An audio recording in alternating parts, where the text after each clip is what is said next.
In any organisation taking an active interest in process management or improvement, we're likely to find a central process or BPM support group. Perhaps it's called the Office of BPM or the Process Center of Excellence or the BPM Center of Expertise, or maybe it's part of operational excellence or quality departments. And it's their job to do all of the process management and improvement work for the whole organisation. They're the experts, so it's right that they should do it all, isn't it? When that is their mandate, this group is called the OPPI. Let's explore that a little more. In this video, I want to give you 3 guaranteed rules for building the OPPI. Or maybe that's not what you meant to build. Spoiler alert, the OPPI is the Office for the Prevention of Process Improvement. Still keen? Okay, here are the rules. Rule number 1. A process team does all of the process work. The clue's in the name, a process team. So they do all the process work. They run the process workshops, they do the analysis of the processes, of performance, everything to do with process analysis they'll do, because they're the process team. Makes sense, yeah?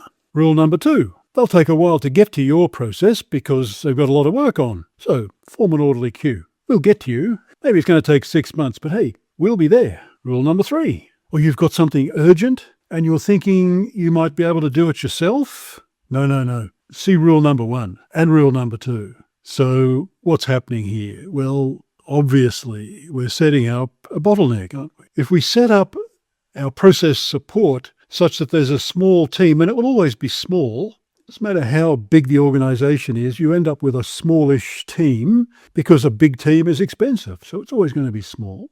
And if you set up a small team so that they must be involved in everything, then you're just designing a bottleneck. It can't possibly work. If they're going to be successful, then they're going to introduce massive delays into process improvement work because we'll have to form an orderly queue. So that doesn't sound like a great idea. So how can we avoid that? How could we be building the Office of Business Process Management rather than the OPPI? Well, I think the first thing that we need to be clear about is that the role of a process support team, the fundamental role, is to raise the capability of the rest of the organisation. Not just their own capability, but raise the capability of the rest of the organisation. To build the capability so that lots of people can get involved in process improvement work. We can think about the process team as a kind of internal consulting company, probably without the invoices. But they're there to support and to get involved in projects when they need to, maybe to do some training, some coaching, to be a reference point, but not to be there all of the time and not to be involved in absolutely everything. It's a source of experience and expertise we'll use when we want to. There is a residual role for a central support team, of course, because they're going to be the people who are going to take care of ensuring high quality in process analysis and modelling, etc. So they're going to look after the tools, they're going to be the ultimate custodian of the process architecture and other artefacts. So they're going to have an important role there, as well as being well involved with lots of people in helping them. So they have a residual role, but if that residual role, if they become the process police and that's all they're seen to be doing, then that's not going to be viable. So to achieve all of that, we need to have a very clear statement of purpose for that central team. It needs to be clear to them and to the rest of the organisation. The services they offer need to be clearly defined, and the services they don't offer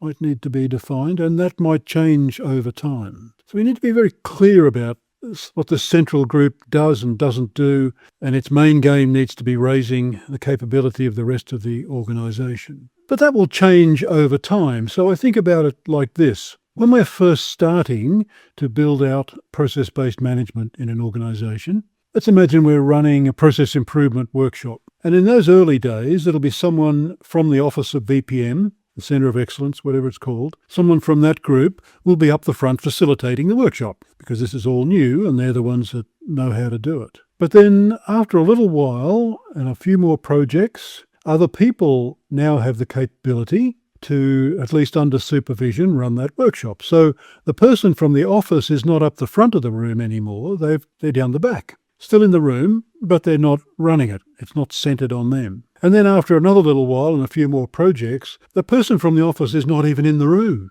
because we've built capability in other people. So now we're not dependent on people from the Office of BPM to run, in this case, a process improvement workshop. Now, the people from the office have still reserved the right to pop back into any meeting, any workshop, to do a bit of checking on quality and all of those sorts of important things. But you don't need them to be there. You don't need permission to even have the process improvement workshop. We're not centered everything around the process improvement. We haven't centered all of the process improvement work around the presence of someone from the office. So I think we're all agreed that we don't want an OPPI, an Office of Prevention of Process Improvement. We do want a central support team, and we want it to be there to effectively provide support across the whole organisation, to raise capability across the organisation, not to be a bottleneck, but to be an enabler.